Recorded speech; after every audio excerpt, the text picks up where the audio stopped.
Dad texted me at 2:47 a.m. while I was starting an IV on a septic patient. Sold your Honda. Needed the deposit for Lily's venue. You understand. No question mark. Just a period. Hi, I'm Elena, 28, ICU nurse at Seattle General. The daughter who saves strangers but couldn't save herself from being ATM to her own family. I stared at that text for 3 seconds. My hands still gloved, the monitor beeping steady behind me. Then I finished the IV, charted the vitals, and felt something inside me go perfectly, completely still. Not angry, not shocked, just done. My car. The 2019 Honda Civic I'd saved 18 months for, working double shifts through COVID, while my older sister Lily built her influencer brand, and my little brother Marcus perfected his Xbox ranking. Gone. Sold. For a wedding venue deposit. Before we go further, let me know where you're watching from. These stories seem to travel far, and I love knowing I'm not alone in this. The thing is, this wasn't new. It started way before the car. When I was 19 and working 2 campus jobs to pay for nursing school, Lily got a brand new MacBook Pro because content creation requires quality equipment. I graduated with $43,000 in student loans. Lily graduated from community college cosmetology program debt-free. They called it investment in her future. When I was 22, fresh out of school, working night shifts at $28 an hour, Dad's truck transmission died. $2,100. I paid it because family helps family. He said he'd pay me back when his next contracting job came through. That was 6 years ago. When I was 24, Grandma Rose died. The funeral cost $4,500. Mom cried in the kitchen about how they didn't have it. I put it on my credit card. Worked overtime for 3 months to pay it off. They thanked me with her old jewelry box.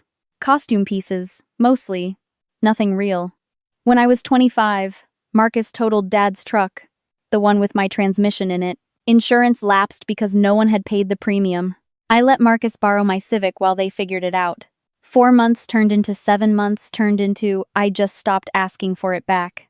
And through it all, I told myself this was what good daughters do. This was family. This was love.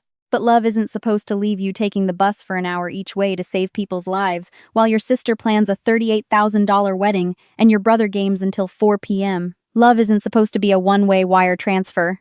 I learned that at 2:47 a.m., in the ICU, reading a text that treated my car like community property. The hurt doesn't hit all at once. It accumulates. Every time you say yes when you mean no. Every time you smile through the sting. Every time they celebrate your brother's participation and shrug at your achievements. I made the dean's list 4 semesters straight. Dad said, "That's nice, honey," while hanging Lily's Instagram milestone plaque on the fridge. 50,000 followers. I worked through the first wave of COVID, came home shaking, watching colleagues break down in supply closets. I barely slept. Lost 12 pounds. Mom asked if I could still cover groceries that month because Dad's jobs were slow. I said yes. Always yes.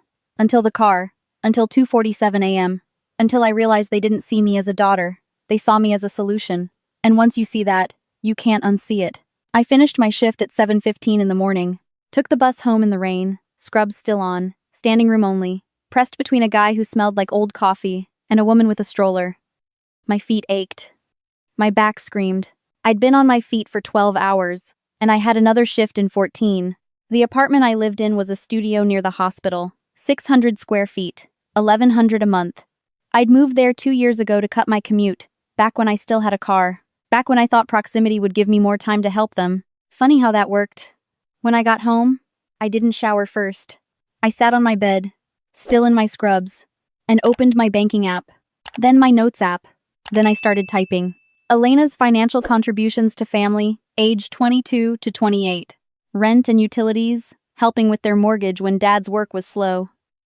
$14,000 over 6 years. Groceries, because I was there anyway, might as well pick up what they needed. $8,200. Car repairs, medical bills, emergency vet visit for their dog. $6,400. Grandma's funeral. $4,500. Dad's transmission. $2,100.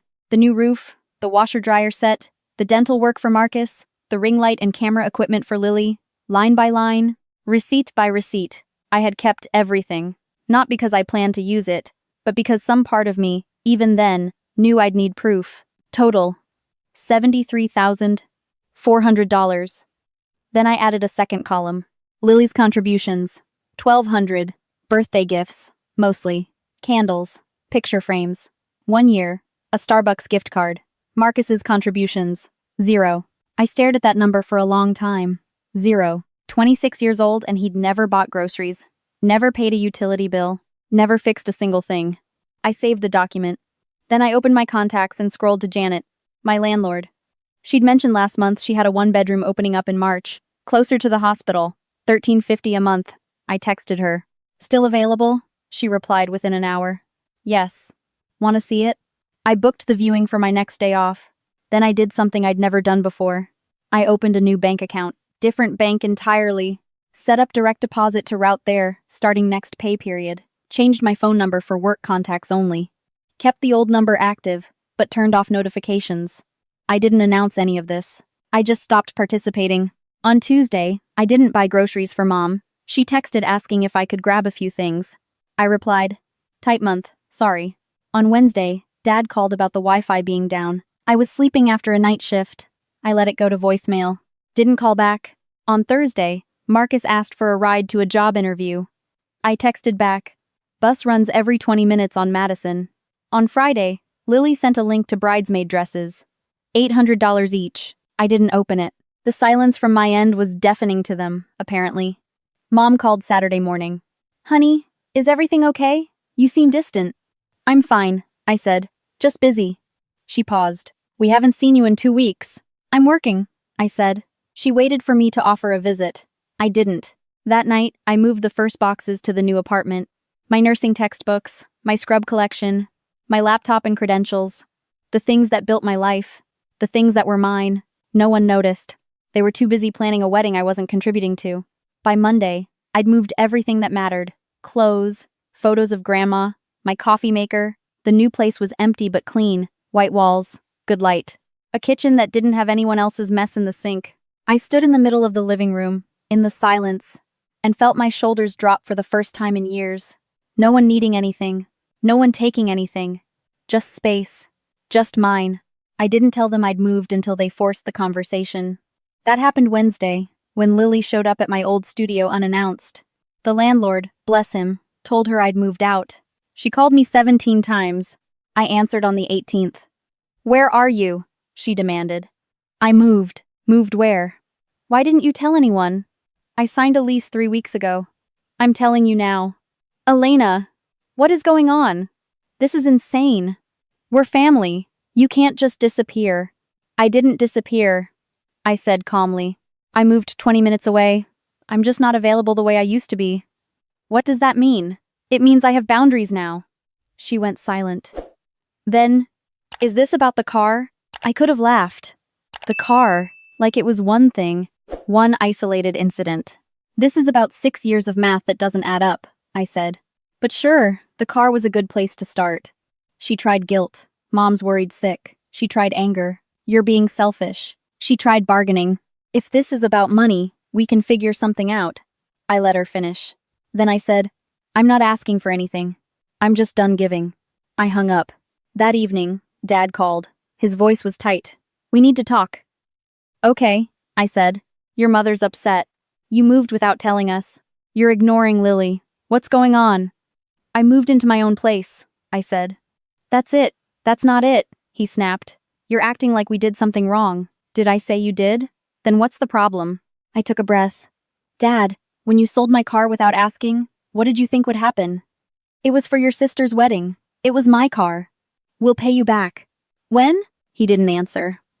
"That's what I thought," I said. "If you want to talk, I'm happy to. But we're going to talk about numbers. Real numbers. Bring your bills. Bring your budget. Bring Lily and Marcus. We'll go over everything." He sputtered. "This is ridiculous." "Then we don't need to talk," I said, and hung up. I didn't hear from them for 9 days. Long enough that I started to think maybe this was it. Maybe they'd just write me off as the difficult one and move on. But on day 10, the furnace at their house died. Dad called at 11 p.m. I was post-shift, eating leftover pad thai in my pajamas. I answered. "The furnace is out," he said. "No preamble. It's 38 degrees in here. Your mom's freezing." I pulled up the manual on my laptop. I knew that furnace. I'd helped install it 4 years ago. "What's the error code?" He read it off. "It's the igniter," I said. "Parts about $95. Labor will run you another $250. Can you come fix it? I looked around my warm apartment. My name on the lease. My thermostat set to exactly what I wanted. I can, I said. But there are conditions. Conditions? I'll fix it once. After that, we sit down. All of us. You, Mom, Lily, Marcus. We go through the finances, real budget, real responsibilities, and Marcus gets a job within 30 days. Lily starts contributing to household expenses. This isn't negotiable. There was a long silence. Fine, he said finally. I drove over with my toolbox. Fixed the igniter in 40 minutes. Heat back on. Mom tried to hug me. I stepped back gently. Kitchen table, I said. Now. I spread out the printed spreadsheet. Every line item. Every receipt. Every number. This is what it's cost to run this house for the last 6 years, I said. This is how much I've covered. Lily stared at the paper. Marcus wouldn't look up from his phone. This is dramatic, Lily muttered. This is math, I said. I turned to Marcus. You're 26. You've never paid rent. You've never bought groceries. You don't have a car payment because you don't have a car. That ends now. $250 a month. Get a job within 4 weeks. Learn to fix things with Dad. That's not fair, he said. I don't have money. That's why people work, I replied. Content creation is a job, Lily said defensively. Then it pays bills, I said. If it doesn't, it's a hobby. You contribute $300 a month or you move out. I waited for Dad to rescue them, to play the old song about families sticking together. Instead, he rubbed his face. Your sister's right, he said quietly. Things have to change. Marcus's face went red. Lily's eyes filled with tears. But neither of them argued. I gathered the papers. I'm not cutting you off, I said. I'm just not being a blank check anymore. I visit as a daughter, not as a repair service, not as a ATM, not as free labor. If that's a problem, we don't have to have a relationship. The silence was heavy. I left. 6 months later, the house felt different. The porch light worked. The lawn was mowed. We had a new rule. Once a month dinner. No surprise requests. No, since you're here, could you just... I showed up on a Saturday in October. Mom opened the door, face softer than I'd seen it in years. The kitchen smelled like pot roast, not crisis. The counters were clear. The sink was empty. During dessert, Dad pulled an envelope from his jacket. There was $500 inside, in 20s. It's a start, he said. We'll pay you back every month. No more when things ease up. Something in my chest loosened. Not forgiven. Not erased. But acknowledged. Lily got a part-time job at Sephora, Mom said. She's cutting the wedding budget, Lily shrugged, cheeks pink.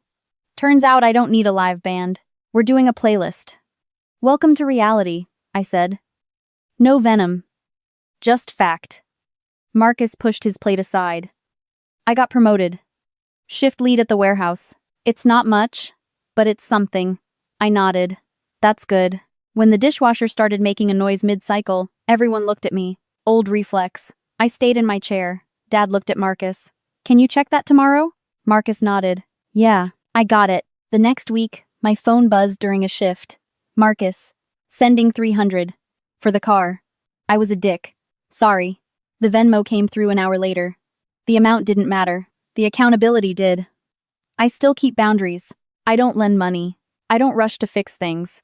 I visit as a daughter, not infrastructure, and sometimes, late at night after a hard shift, I sit in my apartment, the one I pay for, the one that's mine, and I think about that text at 2:47 a.m., the one that broke everything, the one that saved me. Because sometimes the kindest thing you can do is walk away, not to punish, not to hurt, but to stop protecting people from the consequences of their own choices. Leaving didn't end my family.